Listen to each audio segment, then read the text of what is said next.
Hi, my name is Joanna Whitney. I am an intuitive artist, a student of natural law, and an energy practitioner. And this episode is going to be about the narcissist situation.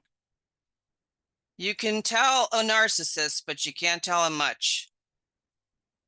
Um, yeah, it's interesting because I'm on this channel with a bunch of very smart anarchists, voluntarists, whatever you want to call us. We're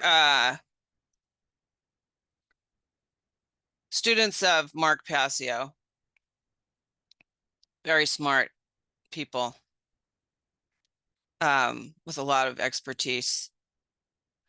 And it's a Telegram channel, so it's not talking. We're not seeing each other, and it's been going on, I think, for like 10 weeks or more. We've been getting along pretty well. This morning, however, the narcissist appears, and the tyranny of the minority has taken over the channel with a bunch of cuss words and accusations, and who knows what's up with this dude? I don't know. But because we have no mission statement in place, it's going to cause extreme chaos, I'm sure.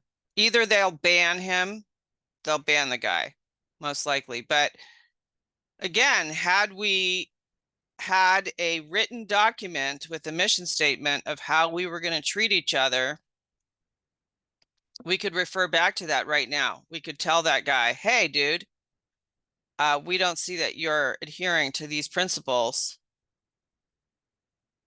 Maybe he is treating other people the way he likes to be treated. Maybe he's a sadomasochist and he just likes to have people cuss at him and tell him he's, doesn't belong there and stuff like that. Maybe he likes to have a newcomer come in and try to take over the group. Maybe that's his thing. Maybe he's into it, you know?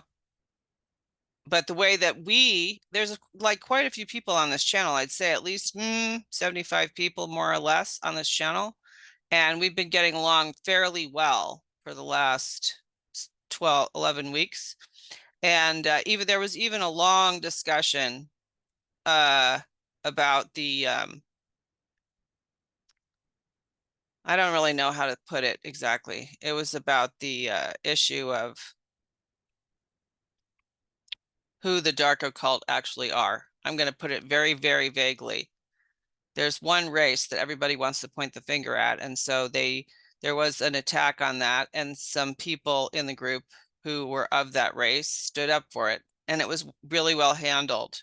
And this is a Telegram chat. So, I have very little patience for this kind of communication because there's no body language and there's no verbal voice intonations. It's all typed. So they got themselves out of that one pretty well unscathed. And then this morning now, everything is disintegrating into a big pile of crap because of this narcissistic personality that's come on. And that is, again, reiterating why we really should have had a written statement that we could refer back to at this point, because then we could just tell the guy, hey, guy, you're not following our guidelines.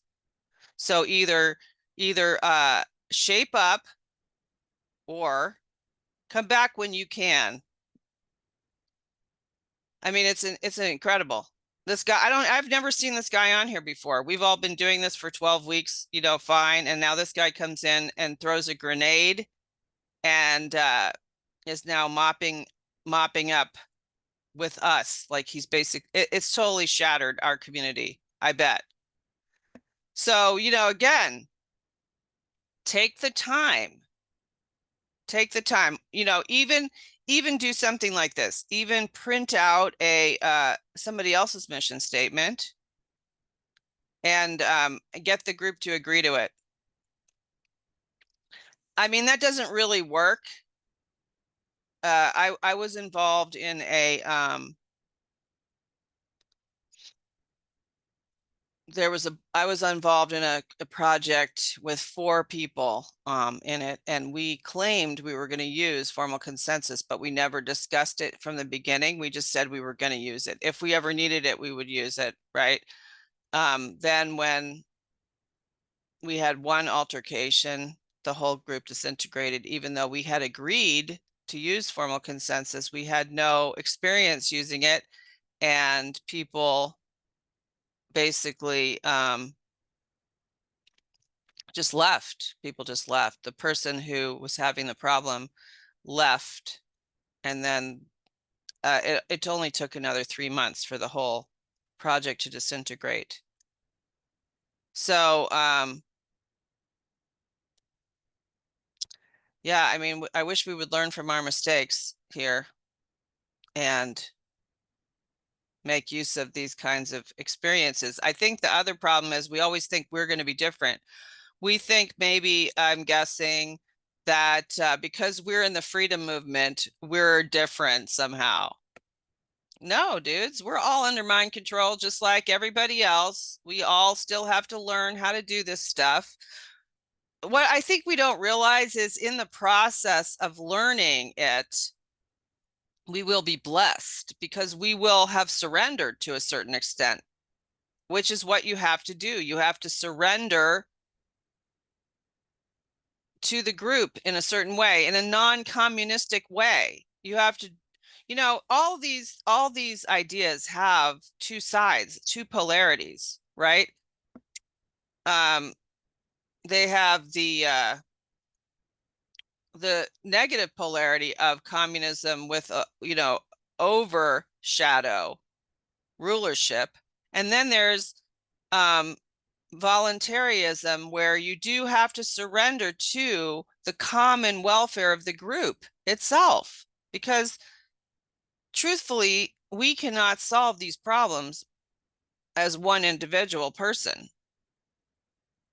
We have to learn how to get along with each other in order to solve the problems that we are currently facing. There's just there's no other way. So we do have to learn how to get along. So therefore, we would need a higher power that wasn't human, that we referred to with our human difficulties. We're going to have disagreements. We're going to have these psychopaths show up. And so the higher power would be a set of principles, a set of spiritual principles that we would use to look at my behavior, the principles. Is my behavior in alignment with these principles, or is it in opposition to the principles? That's what we would use it for. Like, it'd be like a hypothesis, a set of spiritual principles, brotherly love, uh, singleness of purpose, um, um,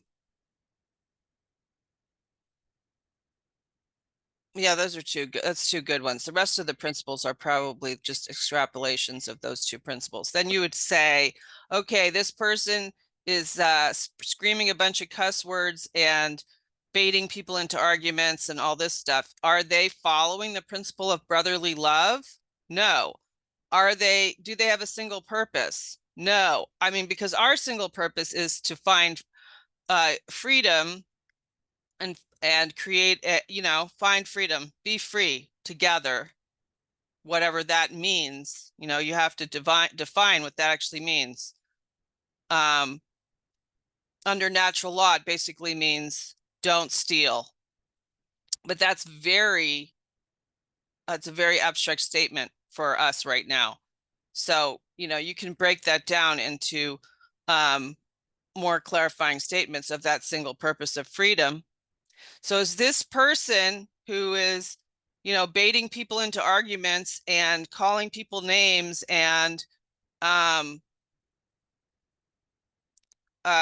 picking fights, are they supporting that principle of freedom?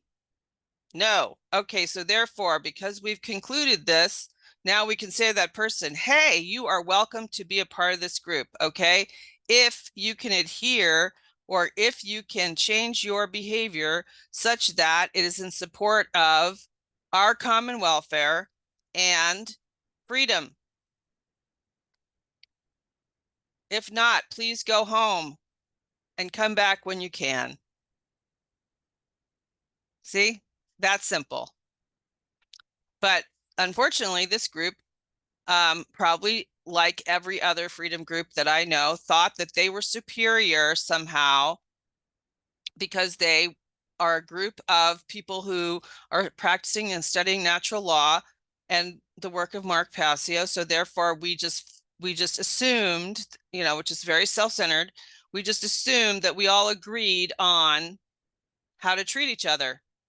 But here we are, we're up against it right now because this lunatic is on there raving. And I've stepped back. I'm stepping back because a bunch of the guys are duking it out with this guy. It's a guy. They're having a guy conversation. This is more of a guy conversation. I'm not going to get in there right now. I'm going to wait until things settle down. I'm going to wait and see if other people come up with the answer before I, again, try to bring up this topic, which nobody wants to hear. Because why? Because it requires work. It's really surprising to me. I mean, just think about it. All right. Let's say you wanted to start a garden. You'd have to, and you have like dirt, plain old normal dirt. You'd have to till the dirt in order to make the soil granulated enough to accept the seeds, right? It's the same principle. You have to till the dirt of the new group to make the soil, the hardened, sun-beaten cement soil, into soil again. You have to do that work in order to be able to plant the seeds. You're not going to just drop seeds on hard soil. They're not going to grow. But that's what we're doing right now. We're dropping seeds on hardened cement soil and then throwing our hands in the air saying, "Why isn't it growing? Fuck it. I'm not going to bother with this. I'm just going to go home, go home and watch TV." That's what we're doing. Watch the internet. Watch our freedoms slipping away because we are not willing to do the work that is necessary to till the soil, to plant the seeds and water the seeds and protect the seeds so that they'll grow and we can have a free society. No, we'd rather, I mean, I'm curious. I'm pretty sure something's going to happen. They're probably going to kick this guy out. That will probably be the solution that they come up with for this guy. But that's not right either. You can't kick people off the earth. You can't just kick them off, flat or round. You can't kick that people off the earth or kill them. We don't have that right. That's a violation of natural law, theft, murder. We have to learn how to get along with them. These people are just big children. And how do they need to be placed in time out so that they can learn how to behave with other people. So, yeah, this has been a very interesting day, and I'm looking forward to seeing what happens with it. So until next time.